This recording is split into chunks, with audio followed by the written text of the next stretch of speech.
ഇവൾ യുഎസിലെ ഏറ്റവും ഫേമസ് ആയിട്ടുള്ള ഒരു ബാർബറാണ്. ഇവൾ ഷോപ്പ് തുടങ്ങിയത് ഈ ഷോപ്പിലേക്ക് വന്ന ഫസ്റ്റ് കസ്റ്റമർ എന്ന് പറയുന്നത് ഒരു ഫ്ലെയിം ഹെയർ ഉള്ള ഒരാളായിരുന്നു. ഇയാളെ കണ്ടത് എന്ത് ചെയ്യണമെന്ന് മനസ്സിലാവാത്ത അവൾ ഉടനെ തന്നെ കത്രികയെടുത്ത് അതിലേക്ക് കുറച്ച് വെളിച്ചെണ്ണ ഒഴിച്ച് ആ ഫയർ ഒന്നാകെ ആളി കത്തിക്കുന്നു. എന്നിട്ട് അവൾ നല്ലതുപോലെ ട്രിം ചെയ്ത് അവന്റെ മുടി നല്ല ഷേപ്പ് ആക്കി കൊടുക്കുന്നു. അവന്റെ പുതിയ ഹെയർ സ്റ്റൈൽ കണ്ടിട്ട് അവനാകെ സന്തോഷവാനാകുന്നു. അങ്ങനെ അവൻ അവളോട് താങ്ക്സും പറഞ്ഞു അവിടെ നിന്ന് പോകുന്നു. അങ്ങനെ അവളുടെ ബാർബർ ഷോപ്പിലേക്ക് അടുത്തതായി വന്ന കസ്റ്റമർ എന്ന് പറയുന്നത് ഒരു സ്കള്ളായിരുന്നു.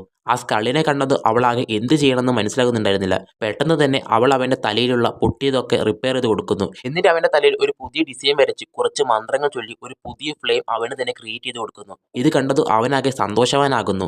അടുത്തതായി അവൾ വെറുതെ ഇരിക്കുന്ന സമയത്ത് പെട്ടെന്ന് തന്നെ ഒരു സ്ലൈം അങ്ങോട്ട് വരികയാണ്. ഈ സ്ലൈമിനെ കണ്ടത് അവൾ പെട്ടെന്ന് തന്നെ അവളുടെ ബുദ്ധി ഉപയോഗിക്കുന്നു. അങ്ങനെ അവിടെ വരുന്ന ഓരോരോ ജീവികൾക്കും അവൾ ഓരോ തരം വ്യത്യസ്തമായിട്ടുള്ള ഹെയർ സ്റ്റൈലുകൾ ക്രിയേറ്റ് ചെയ്ത് കൊടുക്കുന്നു. ഒരു പാറയ്ക്കാണെങ്കിൽ ഒരുപാട് ചെടി വളർത്തി കൊടുക്കുന്നു. ഒരു പംകിങ്ങിനെ ആണെങ്കിൽ അവന്റെ തലയിൽ ഒരു സൂപ്പ് ക്രിയേറ്റ് ചെയ്ത് കൊടുക്കുന്നു. അങ്ങനെ അവളുടെ വർക്കൊക്കെ കഴിഞ്ഞ് അവളാകെ ക്ഷീണിച്ച് നിൽക്കുമ്പോഴാണ് അവളുടെ കോണിമ്പിൽ ആരോ മുട്ടുന്നത് അവൾ കേൾക്കുന്നത്. പെട്ടെന്ന് തന്നെ അവൾ ഡോർ തുറന്നു നോക്കിയ സമയത്ത് ഒരു മൊട്ടത്തലയുള്ള ഒരു ചെക്കനായിരുന്നു അത്.